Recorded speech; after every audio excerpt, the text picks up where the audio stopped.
은혜를 사모하여 나오시는 분들에게 하나님께서 예비하신 바 된 신령한 은혜를 성령과 말씀으로 풍성하게 공급해 주셔서 오늘도 이기는 생명으로 성령의 능력으로 오늘도 승리하는 그런 하루가 되시기를 간절히 바라면서 예수 이름으로 축복합니다.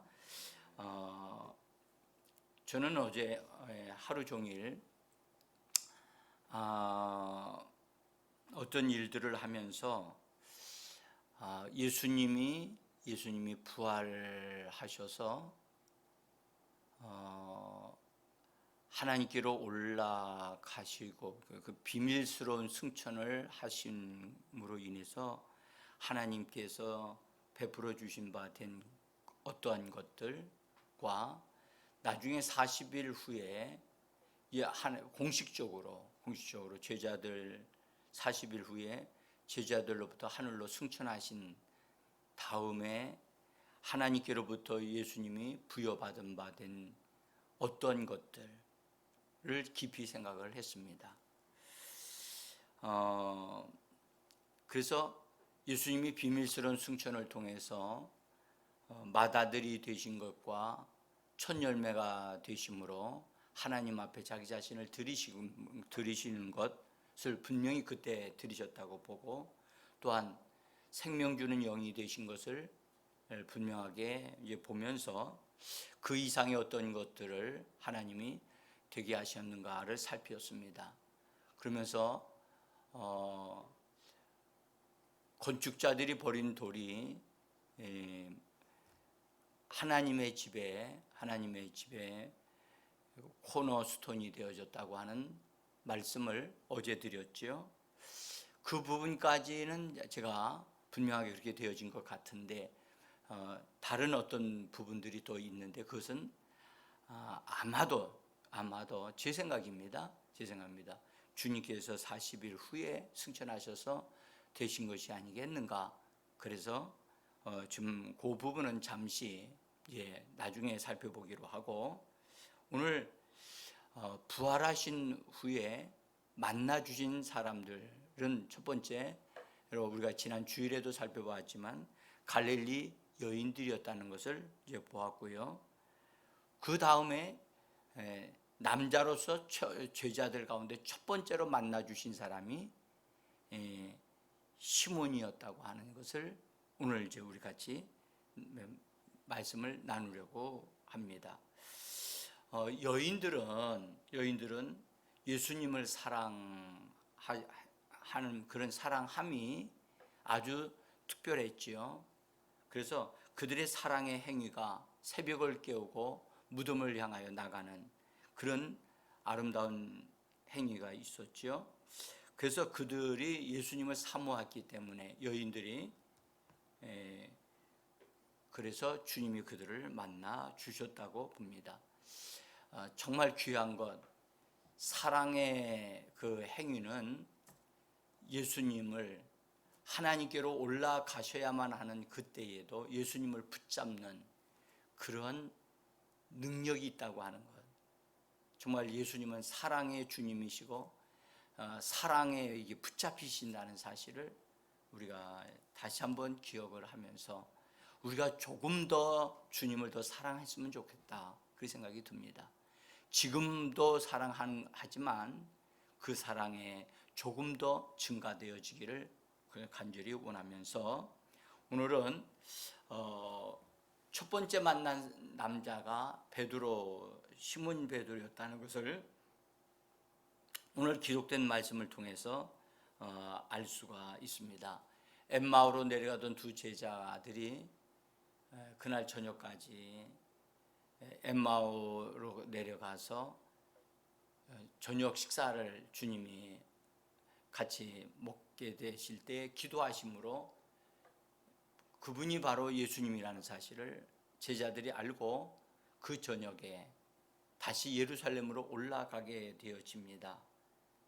근데 올라가서 모이는 그 장소에 그들이 들어갔을 때 이미 그 장소에 11 제자들이 와 있었고 다른 사람들이 그 자리에 와 있었다고 오늘 성경은 기록하고 있습니다. 그러면서 그들이 막 엠마오로 내려가던 두 제자가 막 들어갔더니 그 모인 사람들이 말하기를 주께서 과연 살아나셨고 시몬에게 보이셨다라고 하는 이 말씀, 시몬에게 보이셨다. 그래서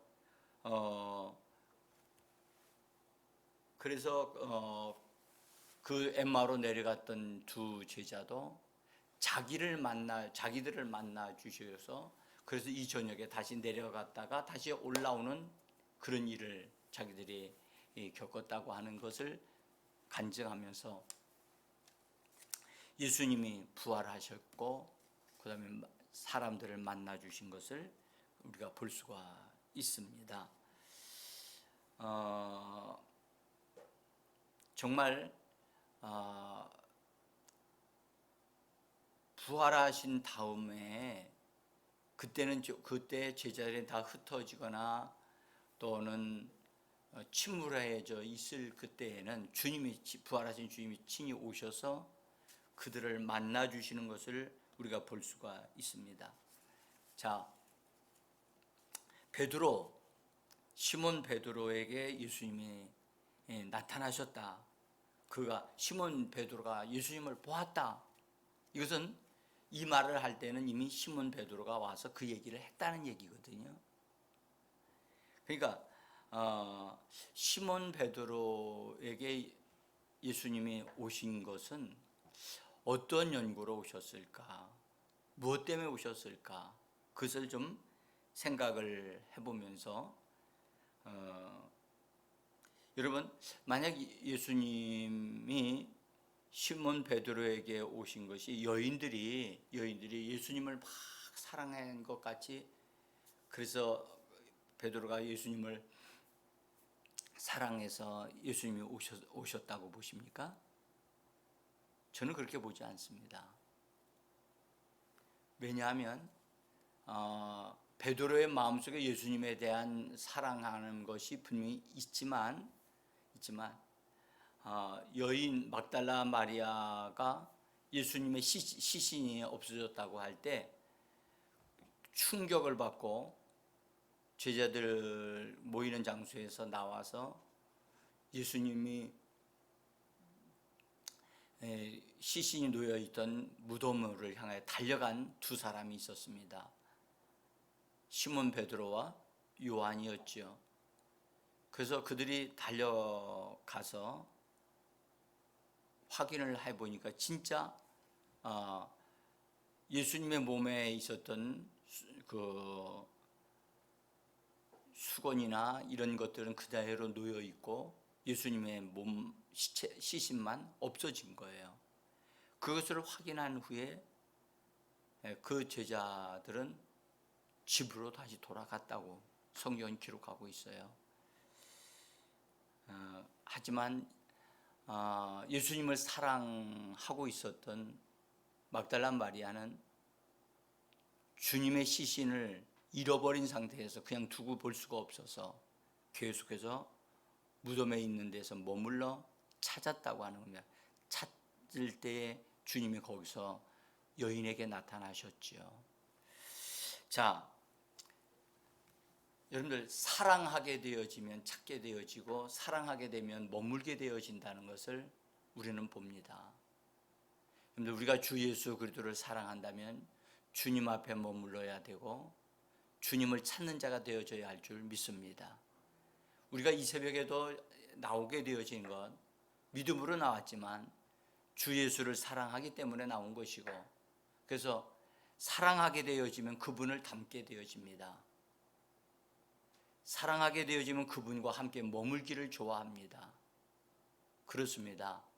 오늘도 새벽을 깨우고 나오신 분들, 그 사랑하시는 주님 앞에 머물러서 사랑하시는 주님의 것으로 적셔져서 주님을 닮아가는 그런 은혜의 역사가 있기를 간절히 예수 이름으로 축복합니다.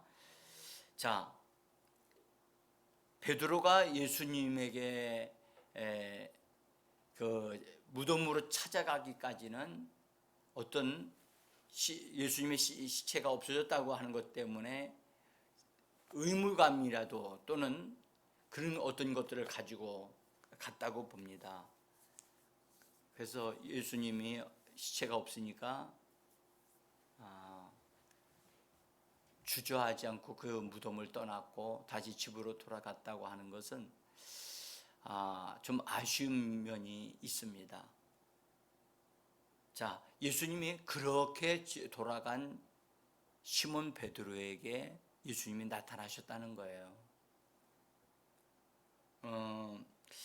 베드로에게 나타나신 예수님이 나타나신 것은 베드로가 무덤까지 왔기 때문에 예수님이 나타나셨는가? 그것도 아닌 것 같아요. 왜냐하면 만약 그렇다면 요한에게도 나타나셔야 되거든요. 근데 요한에게 나타났다는 말씀이 없어요. 그러면 베드로가 수제자였기 때문에 그의 권위를 세워주기 위해서 시몬에게 예수님이 나타나셨는가? 그걸 곰곰이 생각을 해보니까 그러하지 않은 그것도 아닌 것 같아요.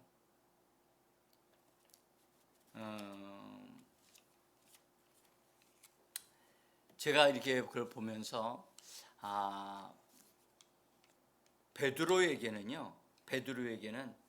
많은 그런 부분들이 다 미달되어지는 상태였어요. 특별히 베드로에게는요, 그가 예수님을 배신하는 행위가 있었잖아요. 그리고 예수님을 모른다고 3번씩이나 배신하고 그리고 나가서 통곡하고 울었지만 베드로의 마음은 시원하지를 않았어요. 그리고 회복되기를 원했어요. 근데 자기가 회복되기를 원한다 할지라도 회복시키시는 분은 주님이시거든요. 떠난 자는 누군가요? 베드로 자신이지 예수님이 떠나신 건 아니거든요. 정말 이거 중요한 것 같아요. 정말 중요한 것 같아요. 우리가 교회 생활을 하다가 교회 생활을 떠난 사람들을 이렇게 저도 이렇게 가끔 생각을 하거든요. 정말 알다가도 모를 일들로 인해서 교회를 떠난 사람들이 있어요. 더구나 교회에서 직분을 받은 사람으로서 교회를 세우라고 직분을 주셨는데 교회가 어려움이 있을 때 등지고 나오지 않는 그 모습을 볼 때 얼마나 서글프고 안타까운지 모르겠습니다.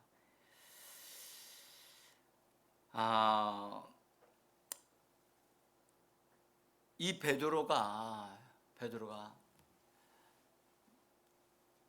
주님을 배신하고 회개하는 마음을 가지고 있지만 주님을 만난 적이 없거든요. 그래서 마음속에 회복이 되고 싶고 다시 예수님을 가까이 하고 싶은데 예수님이 자기에게 와주셔야 되겠는데 또는 자기가 예수님께로 가까이 가려고 하지만 이미 예수님은 죽으셨고 지금 현재 보이지 않는 상태가 되셨기 때문에 베드로서는 어떻게 할 수가 없었어요.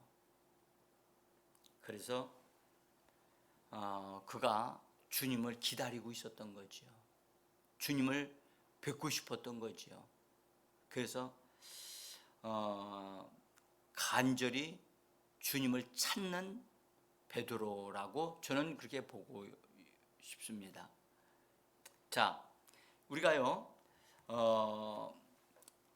여기서 우리가 좀 베드로에 대한 것을 우리 잠깐 좀 살펴봐야 될 게 하나 있습니다. 본래 베드로가 예수님을 따랐을 때 주님이 너는 나를 따르라 내가 너를 사람 낚는 어부로 만들겠다 라고 하신 그 말씀을 주실 때 그 베드로는 그때 주여 나를 떠나소서 나는 죄인이로소이다 라고 하는 고백을 그때 합니다. 하지만 주님은 그의 정직한 고백을 들으시고 그를 불러주셨다는 거죠. 그리고 주님을 따랐어요. 따랐는데 이 베드로에게는요, 자기 고집이라고 하는 게 있었어요. 자기 고집. 그래서 그 자기 고집이 항상 베드로를 힘들게 했어요. 그리고 예수님까지도 힘들게 했어요. 그런데 이 자기 고집이 깨지고 부서져야 되는데, 예수님이 이 십자가에 못 박히러 가시는 과정에까지조차도 베드로는 그것을 버리지를 못해요. 자, 그래서 자기의 뜻과 하나님 주님의 뜻을 분별하지를 못하고요. 그 다음에 주님의 뜻에 자기 의견이나 생각을 동원해 가지고선 주님의 뜻 자체를 막으려고 하는 것이 베드로에게 있었어요. 주님이 죽임 당하실 것을 말씀하실 때 마치 베드로가 예수님을 이렇게 자기에게로 이렇게 예수님이 모시고 가서 성경에 말씀하기를 예수님을 꾸짖으면서 절대 그런 일이 주님에게 일어나지 않을 것입니다 라고 베드로가 말합니다. 그때 예수님은 그 베드로에게 사탄아 내 뒤로 물러가라 라고 책망하시면서 그가 그런 책망을 받고 성경에는 말씀하기를 베드로가 회개하였더라 라는 말씀이 없어요. 저는 그것을 보면서 이 베드로가 다루어져야 되는구나. 정말 깊은 회개의 기도가 있어야 되겠구나. 그걸 봅니다. 자, 그 예수님이 제자들의 발을 씻겨주시는, 이제 곧 십자가로 가셔야 될 가셔야 되겠는데, 가시기 전에 제자들의 발을 씻기시면서 예수님과 연결되어져서 교통함이 함께 되어지기를, 깨끗게 되어지기를 원하여 제자들의 발을 씻기시고 계셨습니다. 그때에 베드로가 그것을 보면서 자기 차례가 되어지는 것을 볼 때 절대로 내 발을 씻길 수 없나이다.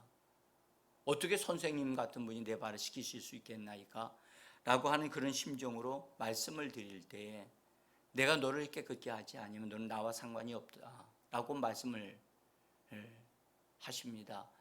그 말을 들었던 베드로는 이렇게 말합니다. 주여, 발뿐만 아니라 머리까지 다 씻어주시기를 바랍니다. 여러분들, 이런 베드로의 모습을 보면서 베드로가 정리가 안 됐고 또 이렇게 어떤 변화가 되지 않는 그런 모습을 우리가 볼 수가 있습니다. 주님의 말씀보다 앞서가거나 주님의 말씀을 가로막거나 하는 이런 부분들을 보면서 베드로 자기 자신을 처복종시키는 그런 모습을 우리는 발견하지를 못하고 있습니다.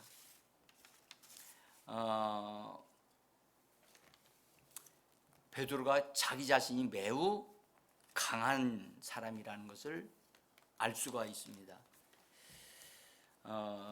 그래서 제가 서두에 말씀드리기를 자기 고집이라고 그렇게 말씀을 드렸는데, 이것은요 오늘날 우리들에게도 있다고 봅니다.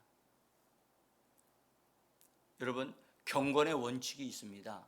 경건의 원칙은 하나님의 뜻에, 하나님의 말씀에 우리의 뜻을 복종시키는 것입니다. 그것이 경건의 원칙입니다. 원칙.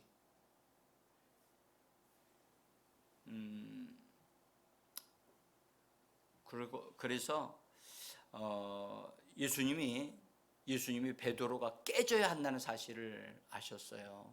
그래서 예수님이 의도적으로 이런 베드로를 깨뜨리기 위해서 네가 나를 3번 부인하게 될 것이다. 닭이 울기 전에 네가 나를 3번 부인하게 될 것이다. 그랬더니 베드로가 그 말씀 속에서도 다시 자기 말을 합니다. 다 주를 버릴지라도 나는 언제든지 버리지 않겠습니다. 나는 죽는 데까지라도 같이 가겠습니다. 그렇게까지 확신을 가지고 말을 합니다. 여러분들 그런 게 있어요.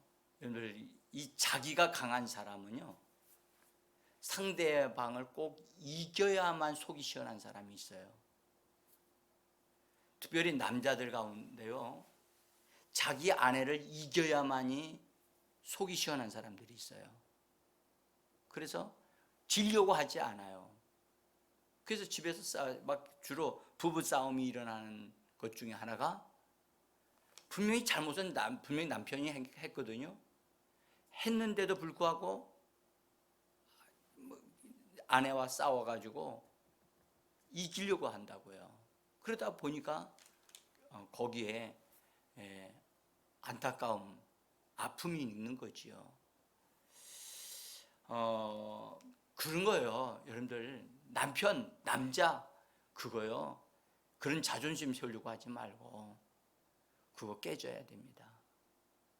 깨져야만 합니다. 여러분들 예수 안에서는 깨지면 깨질수록 아름다운 그릇이 됩니다. 예? 그래서 자기가 없어야 돼요. 나는 없고 주님만이. 여러분 정말 찬양 노래는 참 기가 막히게 짓고 작곡을 하고 부르기도 잘합니다. 근데 우리의 실제의 삶을 보면 나는 있고 주님은 없고, 여러분들 우리는 나는 깨져야 되고 나는 없어져야 되고 주님만이 내 안에서 존귀케 되어지고 나의 삶에 주님이 나의 모든 것의 통치자가 되어 주셔야만 합니다. 이것 여러분들 그런 삶이 되어지는 것은 여러분들 쉽지 않습니다. 깨져야만 그게 가능합니다. 자, 그 다음에 이 베드로는요, 기도하는 일에 소홀히했습니다. 그는 주님이 베드로에게 너 기도해야 된다, 너 기도 훈련해야 된다, 억지로라도 기도해야 돼 라고 하는 것을 가르쳐 주시려고요, 몇 번씩이나 특별하게 기도하는 시간, 예수님에게 예수님 곁에 베드로를 두시려고 애를 쓰셨어요. 변화산에 가셨을 때도 예수님이 베드로와 세 제자를 데리고 가셨죠. 겟세마네 동산에 기도하러 가실 때도 베드로를 포함한 세 제자를 데리고 가셨죠. 그들이 졸고 있고 잠자고 있는 모습을 보시고 주님이 안타까워서 하시는 말씀이 시험에 들지 않도록 깨어 있어라 라고 말씀하시기도 하셨고요. 그러함에도 불구하고 베드로는 졸고 있었고 잠자고 있었습니다. 주님은 이렇게 말씀하셨습니다. 마음으로는 원이로되 육신이 약하여 그러하도다. 이 말을 성령 받은 믿음의 사람들이 자기가 하지 못하면 이 말이 아니거든요.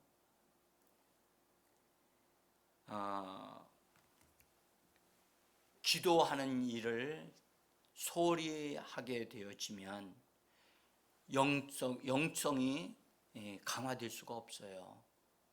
영적인 부분이 점점 강화되어지려면 기도가 점점 강화되어져야 돼요.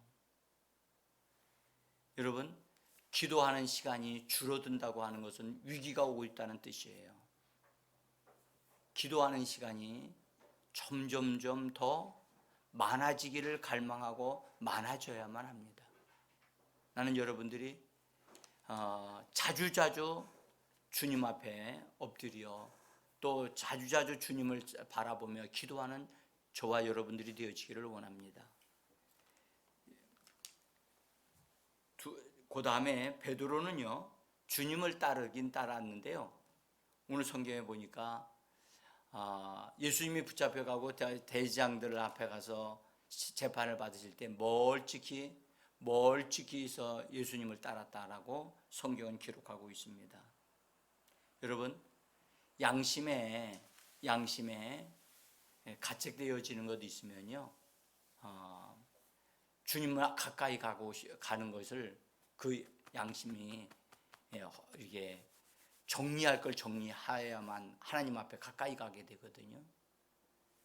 여러분, 우리는요, 날마다 하나님을 더 가까이 하는 우리가 되어지기를 원합니다. 가까이 주께로 더 가까이 가야 됩니다.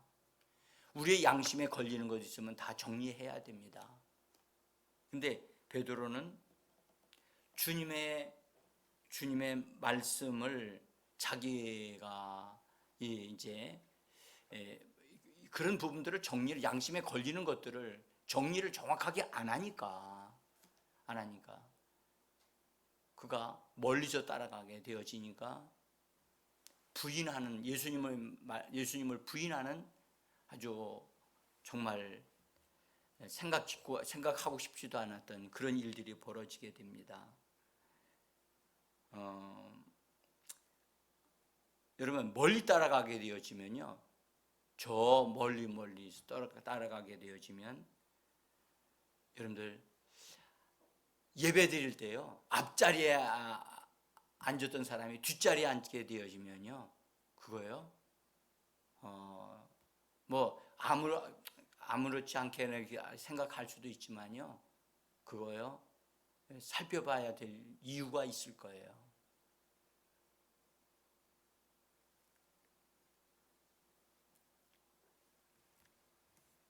베드로가 이 멀찍이 가다가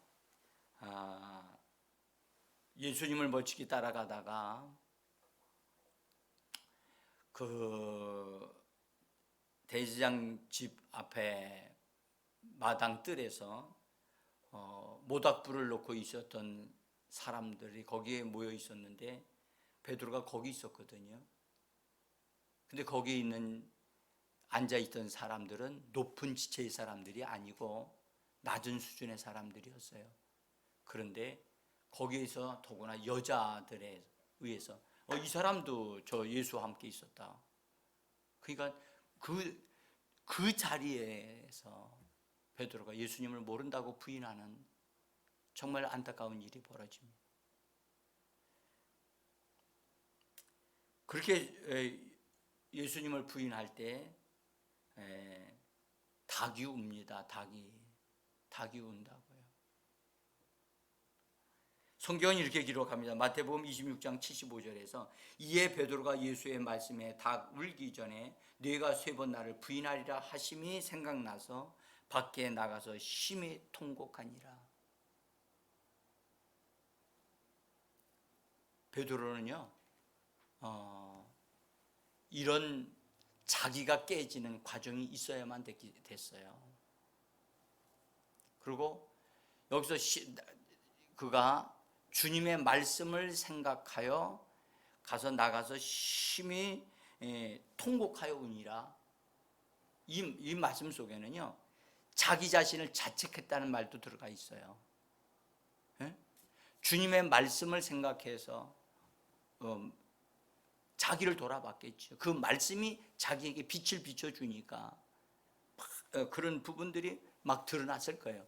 옛날에 자기가 했던 어떤 것들을 다 이렇게 하나님이 알게 하심으로 베드로는 이때로부터 회개하는 역사가 있었다고 저는 봅니다. 그래서 부활하신 다음에도 예수님이 부활하신 다음까지 여러분들 시간이 며칠 있었잖아요. 그때 베드로의 그 기간은 약 3일 정도 되어진다고 우리가 한번 본다면 정말로 베드로에게는 굉장히 힘든 기간이었거든요. 3일이 마치 수십 년 되어지는 것 같은 그런 기간이었다고 저는 봐요.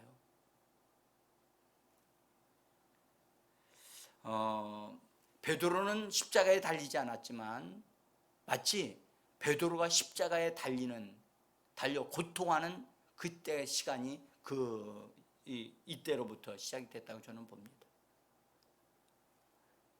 여러분, 베드로가요 그렇게 회개하는, 정말로 하나님 앞에서, 주님 앞에서 자기의 어떠함을 발견하면서 정말 주님께도, 하나님께도 죄송하고 다른 제자들에게도 미안하고 자기 양심의 상 자기가 자기를 용납하기가 어려울 정도로 그렇게 되어졌던 이 베드로, 그러면서 예수님이 부활하신 날, 그날도 역시 그는 마음이 아직 회복이 안 됐어요. 회복이 안 됐지만 정말 회복되고 싶은 거예요. 그런데 예수님의 시체가 무덤에서 무덤 문이 열리고 시신까지 없어졌다고 하니까 얼마나 충격을 받았겠어요. 그래서 역시 무덤에 가서 확인을 했지만 예수님의 시신은 없고 예수님은 나타나지도 아니하시고, 그러니까 집으로 다시 돌아간 거예요. 그래서 베드로의 심정은 회개하는 심정을 가졌지만 그 회개가 주님으로부터, 주님과의 만남 속에서 내가 너의 잘못한 것을 용서했다 하는 주님과의 관계 속에서의 어떤 그런 만남과 어떤 대화를 통해서 깨끗하게 되어지고 회복되어지는 게 필요했다는 거죠. 그래서 부활하신 예수님이 남자들 가운데 첫 번째 만난 사람은 바로 베드로였다는 거죠. 왜 그렇게 예수님이 찾아가셨는가? 그것은 그가 회개하고 있었고 회복되기를 간절히 원하고 있었기 때문에 주님이 시몬 베드로를 찾아가 만나 주셨다고 저는 믿습니다. 여러분들, 오늘도 우리가 주님을 사랑하여 나오든지 아니면 회개하고 정말 하나님, 내가 새롭게 되기를 원하고, 주님, 내가 나의 위치에 서기를 원하고 다시 한번 하나님의 은혜를 덧입기를 원하니 주님, 나를 좀 만나주세요 라고 하는 사모하는 마음을 가지고 있었던 베드로를 만나주셨던 우리 주님이 바로 오늘 우리를 만나주시기를 간절히 원합니다. 사랑하는 여인을 만나주셨듯이 사랑하는 자를 만나주시고 회개하고 돌이키는 자를 만나주시기를 원하셨던 우리 주님, 오늘도 우리를 만나주시기를 간절히 원하면서 함께 기도하겠습니다.